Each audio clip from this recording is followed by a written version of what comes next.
Hello, fellow classmates. It is Caitlin here. So today I'm going to be doing my presentation for you guys on my personal experience with interviewing the nurse informaticist. So I was really fortunate enough to be able to interview someone who not only has experience with nursing informatics, but also has experience in teaching it.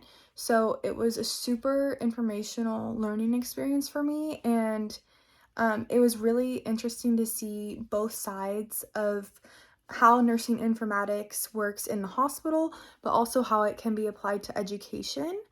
So I was lucky enough to interview our former teacher, Dr. Toro, which some of you may not know. I didn't know.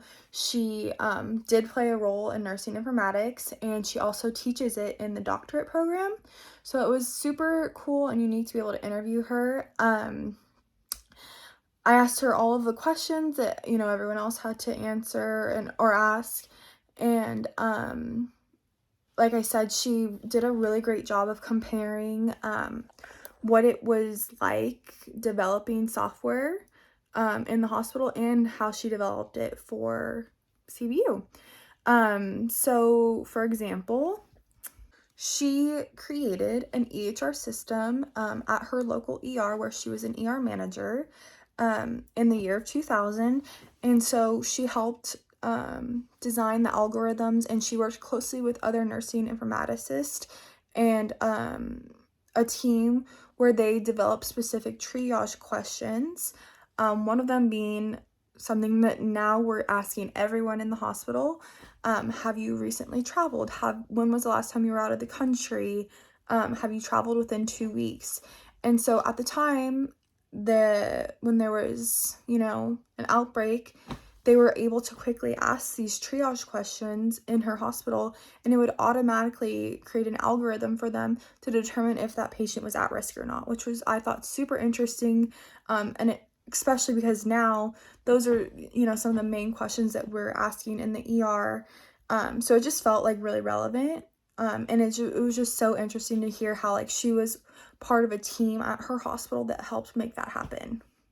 And then on the flip side, for academia, she obviously has been our teacher, and she has developed a lot of the classes here at CBU. So she explained how she used informatics in creating the classes online. So whether it was through the different courses, she explained that, each class has to have a certain amount of minutes, and she helped, she can go in and design the amount of minutes for each course. And then she's able to do kind of like a quality assurance to see how the students are responding to it, for whether it be assignments, how we're perceiving it. And then she also compared it to the hospital, the quality care in the hospital and what the patients were doing and how it was helping the nurses there. She said after she helped get that system up and running in the hospital as well, that she just noticed the night and day difference in documentation with the nurses, and it was better quality, and it was a big part of her job because she was an ER manager, was not just looking at the quality of care for the patients, but also she had to help the hospital. And that was part of her job, is thinking about, the hospital's income and where the money's going. And it created a much better reimbursement from insurance for that hospital. So I thought that was really interesting and unique. And then the question that I asked her that I was super curious about was what skills are needed to be an informaticist, because, as I'm learning throughout this course, I've never even had heard of an informaticist before this course, so it's all completely new language to me. And so we're learning about what they do and how it works.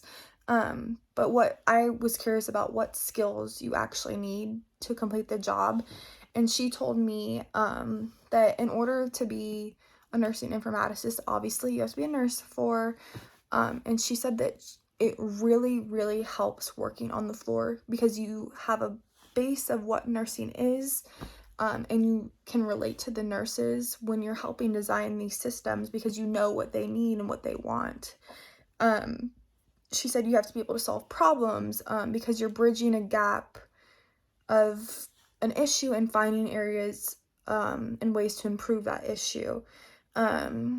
So she also explained that another skill is you have to like technology, because obviously you're working with a lot of technology, and you have to want to do more than just patient care. You have to want to contribute in a bigger way for the hospital, and you have to be passionate about that. But wrapping it up, like I said before, I thought this was a great experience, and it was super informational and educational to be able to actually talk to someone who has been there and who's been in the field and done the things that we're learning about currently. So, the question of how does this help or impact our practice? And I said, I think this gives me a better insight as a nurse to what my resources are and who I can go to and how I can better use them on the floor. Because like I said, I didn't even know that this position existed. And so knowing that now I have someone who, if I have an idea like I want to run by, or if I need help with something, or if I want to suggest something that can be improved, I know who I can go to now and who can bridge that gap for me as a floor nurse to someone who can actually change and make something happen within my department. And also, I really enjoy talking to Dr. Toro specifically because she does have that educational background to her as well, which is something I am interested in the future. So seeing how I can relate informatics not only to my practice as a nurse in the hospital, but also to academia is something that I just loved hearing about. And I think it was really, again, awesome that she was able to contrast and compare the differences between informatics in a hospital setting versus informatics in an academia setting, and how informatics is really used in everywhere. We just don't know it. But overall, I thought it was a great experience, and I'm really happy I got to share this with you guys. Bye.